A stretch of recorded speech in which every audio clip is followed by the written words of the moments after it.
Welcome to మట్టిశెట్టి వంటలు. ఈరోజు మనం గోంగూర మెత్తళ్ళు రొయ్యలు కలిపి తీసుకుందాము. రండి చూద్దాం ఎలా ఉందో. ఒక బాండి పెట్టుకొని దాంట్లో 2 స్పూన్లు కొబ్బరి నూనె వేసుకున్నాను.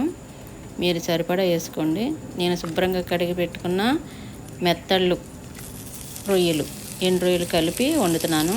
అవి బాగా కడిగి పెట్టుకున్న వేసుకున్నాను చూడండి. దాంట్లో వేగిపోతున్నాయి. చక్కగా దోరగా వేయించుకోండి, మీరు బాగుంటాయి. అయితే మనం వేయించుకున్న తర్వాత అప్పుడు ఒక దానిలో పక్కగా తీసేసుకున్నాం. ఒక దానిలో చిన్న బాండీలో ఇక తీసుకుంటున్నాను. ఒకసారి చూడండి ఎలా ఉందో. శుభ్రంగా తీసేసుకోవాలండి, అవి అడుగంటుకోకుండా.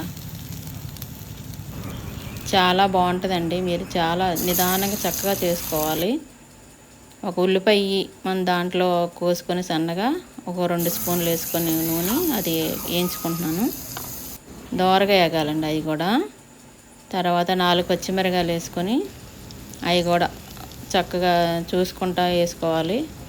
ఎక్కువ వేసుకున్నా కానీ మంటగా ఉంటుంది. మనం కారం అది వేసుకుంటాం కాబట్టి ఒక స్పూను ఉప్పు వేసుకుంటున్నాము. ఇందాక దాంట్లో ఒక టమాటా సగం వేసుకున్నానండి, ఎక్కువ వేసుకోలేదు, ఎందుకంటే తీపి వస్తుంది కాబట్టి.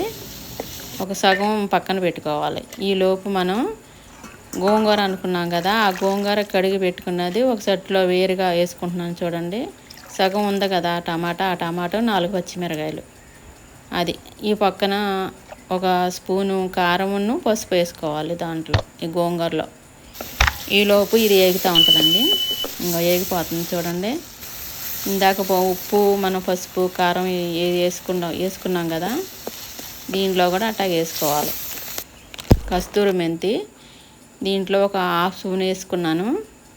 ఇది కూడా కొంచెం వేగాలి, ఎక్కువ కాదు. వేగిపోయింది. వేగిపోయినవి మనం పక్కన పెట్టుకున్నాం కదా ఇందాక, అవి వేసేసుకున్నాను. రొయ్యలు అవి చక్కగా కలుపుకుంటున్నాను కదా.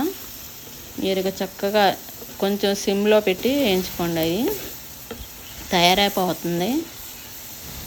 తయారైపోతుంది కదా. దీనిలో కొంచెం కొత్తిమీర 1 స్పూన్ వేసుకొని, కొత్తిమీరను కొంచెం కరివేపాకు కూడా వేసుకోండి, చాలా టేస్ట్గా ఉంటుంది.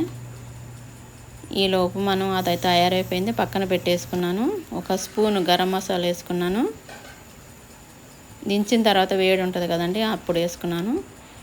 ఇది మళ్ళీ ఒక 2 స్పూన్ల నీళ్ళు అలా జల్లుకుంటే బాగుంటుంది. గోంగూరలో ఉడకపెట్టుకొని ఉడికిపోయిందండి. కొంచెం ఉప్పు వేసుకొని రుబ్బేసుకుంటే చక్కగా మనం రొయ్యల్లో కలుపుకోవడానికి బాగుంటుంది. రొయ్యలు వేసి కలిపేసుకుంటున్నానండి. చక్కగా కలుపుకోండి నిదానంగా. కలుపుకున్న తర్వాత మీరు దీంట్లో కొంచెం ఉల్లిపాయ వేసుకొని మనం తినేటప్పుడు తింటే కనుక అది చలవ చేస్తుంది ఉల్లిపాయ, అందుకే వేసుకున్నాను. కొత్తగా చూస్తున్న వారందరూ సబ్స్క్రైబ్ చేయండి. థ్యాంక్స్.